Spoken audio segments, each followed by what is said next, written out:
Biogas বা biofuel বিভিন্ন প্রাণী দ্বারা সৃষ্ট জৈব বর্জ্য পদার্থ, মৃত উদ্ভিদ থেকে উৎপন্ন হয়ে থাকে বায়োগ্যাস, যাকে আমরা জ্বালানি রূপে ব্যবহার করতে পারি।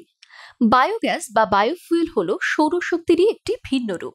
এটি একটি অন্যতম পুনর্নবীকরণযোগ্য শক্তির উৎস। বায়োগ্যাসের মুখ্য উপাদান সমূহ। বায়োগ্যাসের মধ্যে আমরা carbon die oxide, hydrogen, hydrogen sulphide এবং মিথেনের অংশ খুঁজে পাই। এই বায়োগ্যাসে ৭৫% মিথেন গ্যাস থাকার ফলে এটি সহজেই দাহ্য এবং খুব ভালো জ্বালানি। বায়োগ্যাসের ব্যবহার সমূহ। জ্বালানি হিসাবে বায়োগ্যাস রান্নার কাজে বিপুল হারে ব্যবহৃত হয়। বিভিন্ন আলো জ্বালানোর ক্ষেত্রেও এই গ্যাসের ব্যবহার দেখা যায়। বিদ্যুৎ উৎপাদন এই গ্যাসের ব্যবহার করে করা সম্ভব।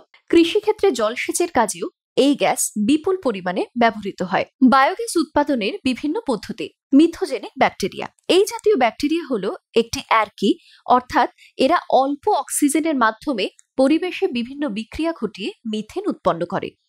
জলাভূমিতে এই জাতীয় ব্যাকটেরিয়া বিপুল পরিমাণে দেখা যায়। Biogas plant. জলের উপস্থিতিতে এবং অক্সিজেনের অনুপস্থিতিতে বহু ব্যাকটেরিয়া বিভাজন প্রক্রিয়ার মাধ্যমে বায়োগ্যাস উৎপন্ন করতে পারে।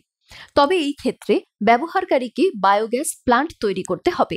এই প্লান্ট তৈরি করা খুবই সোজা এবং স্বল্প ব্যয়বহুল। গোবর আর জলের সামান্য মিশ্রণের দ্বারাই এই প্ল্যান্ট থেকে বায়োগ্যাস উৎপন্ন করা সম্ভব।